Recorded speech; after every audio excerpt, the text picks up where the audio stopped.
Poin selanjutnya, apakah minta ruqyah itu boleh? Ada ruqyah, ada minta ruqyah, boleh ataukah tidak? Oleh orang minta ruqyah itu boleh apa enggak? Yakin? Oleh orang fal jawab boleh. Boleh minta ruqyah, boleh. Loh, yakin kayak iki oleh orang? Kenapa kok boleh? Pertama, ruqyah adalah bagian dari pengobatan. Jikalau bagian daripada pengobatan, maka hukum asalnya boleh, selama tidak ada dalil yang melarang.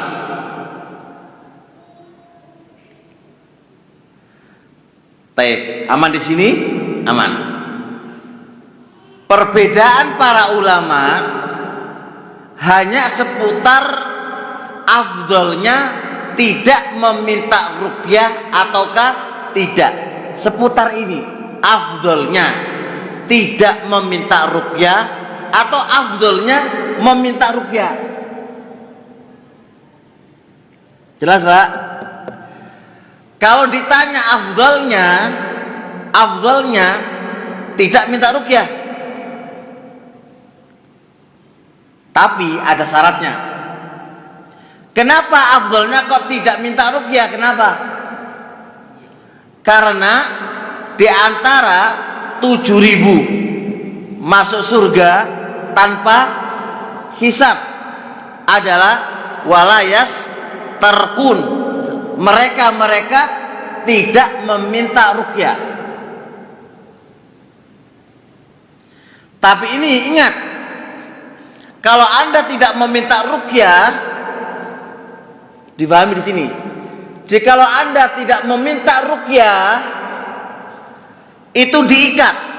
Afdol tidak meminta ruqyah, itu diikat. Manakala Anda itu sabar atas ujian yang Allah telah berikan kepada Anda. Kenapa kok begitu?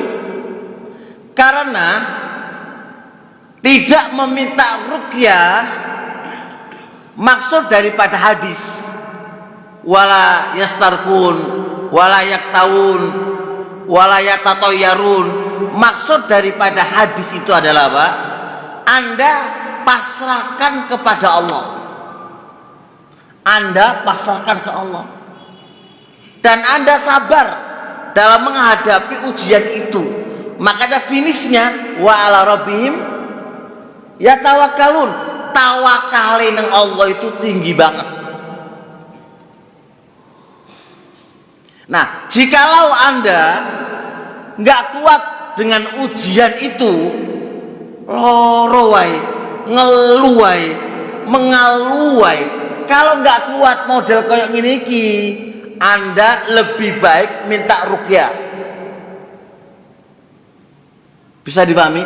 Oleh karenanya para ulama berbeda pendapat terkait dengan hukum berobat. Hukum berobat, tidak berobat pada ahli ruqyah tok, berobat pada dokter, berobat kepada ahli pijat atau yang lain. Apa hukum berobat itu? Ada 3 pendapat di antara para ulama. Setelah mereka sepakat boleh berobat, boleh berobat. Cuma afdolnya apa? Sebagian ahlul ilmi mengatakan afdolnya nggak usah berobat, nggak usah berobat. Kalau orang menenguai, ini tingkatan tertinggi, Pak. Oleh karenanya Abu Bakar radhiyallahu taala anhu ketika sakit, para sahabat menganjurkan untuk berobat. Apakah Abu Bakar berobat? Enggak. Ditanya, hal ra'at tabibu, apakah sang dokter sudah memeriksamu. Kata dia, sudah. Dokter siapa maksudnya? Allah. Gak berobat.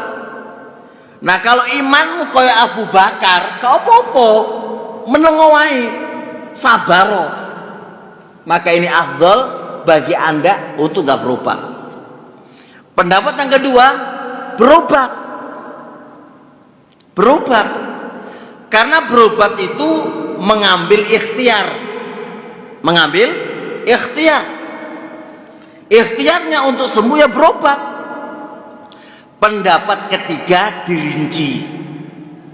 Jikalau anda dengan musibah atau ujian tadi justru gak iso sabar, gak iso sabar, iso nih mengeluh tambah dosa, mendingan berobat. Maka kondisi semisal ini berobat.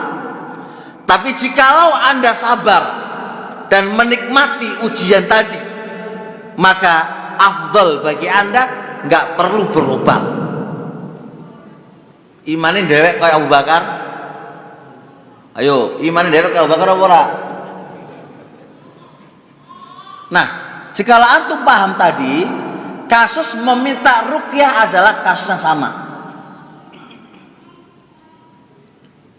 Siapa yang melarang tidak boleh minta ruqyah, tunjukkan dalilnya.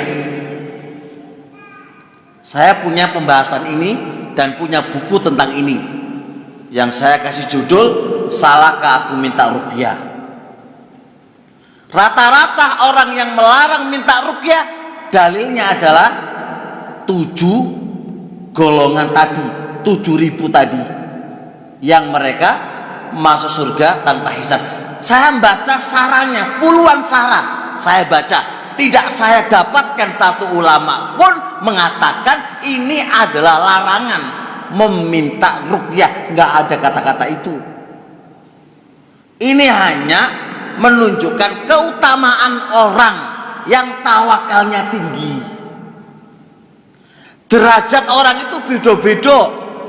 Dari Imam Khattabi, ini hadis menunjukkan keimanan yang tinggi bagi seseorang sampai dia itu meninggalkan sebab mek tawakal to neng Allah dalam bab terkena ujian berupa sakit. Ini bagus Pak, tapi ini mangzilah tinggi, kedudukan yang tinggi, sing awawan dhewek gak iso Pak.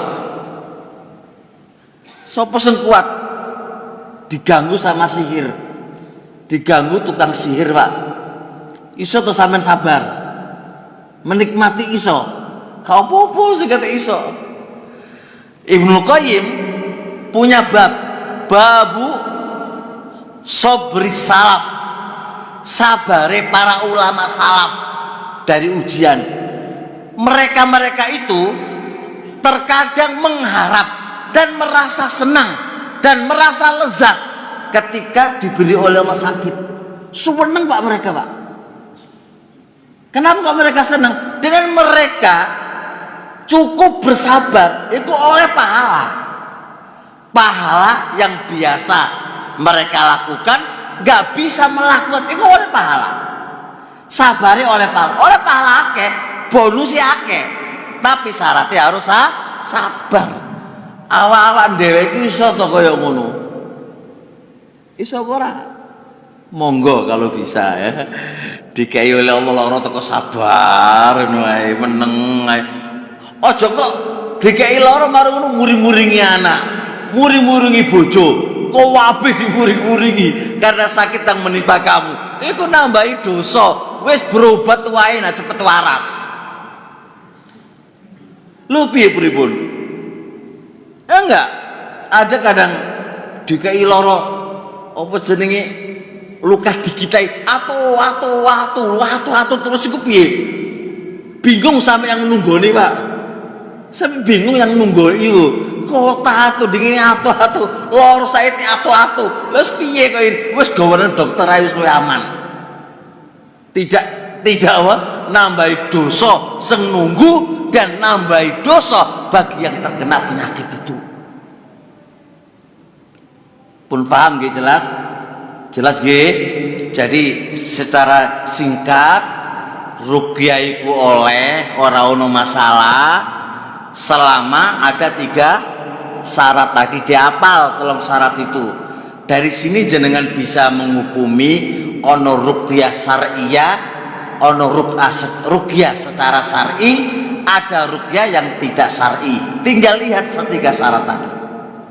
Kemudian kedua, meminta ruqyah iku oleh ora ono masalah, dia bagian daripada pengobatan. Cuma meminta ruqyah itu afdol atau tidak, sudah saya rinci dengan rincian tadi. Selanjutnya, apa hukum menggantungkan jimat? Jimat itu sesuatu yang melingkar, yang